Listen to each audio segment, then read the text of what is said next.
तो आप ही थे हमारे साथ जेल में। हाँ हाँ। हमारे आदर्श। नहीं नहीं, माफ कीजिएगा, आपका नाम भूल रहा हूँ। वेंकटरामैया। हाँ हाँ, वेंकटरमैया, श्री वेंकटरमैया। आपसे इतने दिनों बाद इस तरह मुलाकात होगी कभी सोचा भी नहीं था।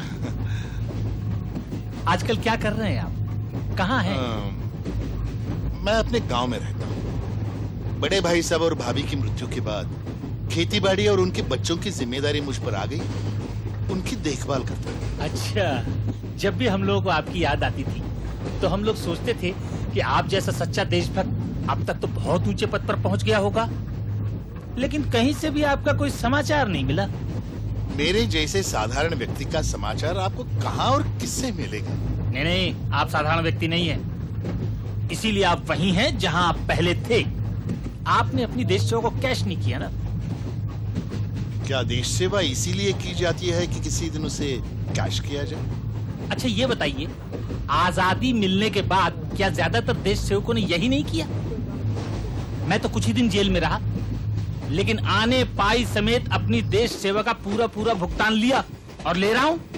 विजयवाड़ा में अपना आलीशान बंगला है, कई फार्म हाउस हैं और कई कमेटियों का चेयरमैन, वाइस चेयरमैन और वो सेक्रेटरी हूँ। हाँ, ये मीनाक्षी जी मेरी पर्सनल सेक्रेटरी।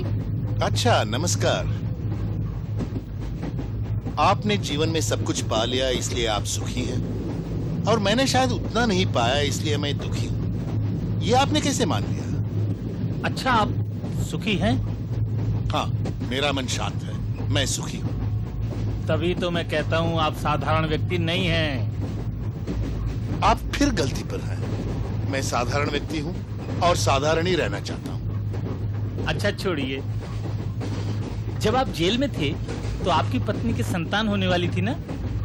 पत्नी और बच्चे कैसे हैं? अब वो मेरे साथ नहीं रहती। जब मैं जेल में था तो वो अपने पिता के घर चली गई। अरे ये तो बड़ी ज्यादती है, आप जैसे सज्जन व्यक्ति के साथ। अब कृपया आप कौशल्या को कोई दोष मत दीजिए।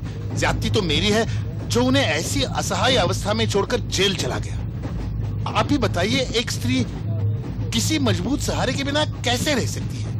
अपनी और अपने बच्चे की सुरक्षा के लिए अगर वो अपने पिता के घर चली गई तो उसमें उसका दोष क्या?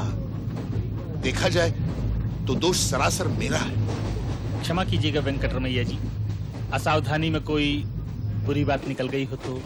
नहीं, कोई बात नहीं, शायद स्टेशन आ गया। हाँ, लगता तो है। तो मैं आपसे विदा लेना चाहूंगा। मैं यहाँ उतरकर अपना डिब्बा बदलूंगा। नमस्कार। फिर भेंट होगी ना?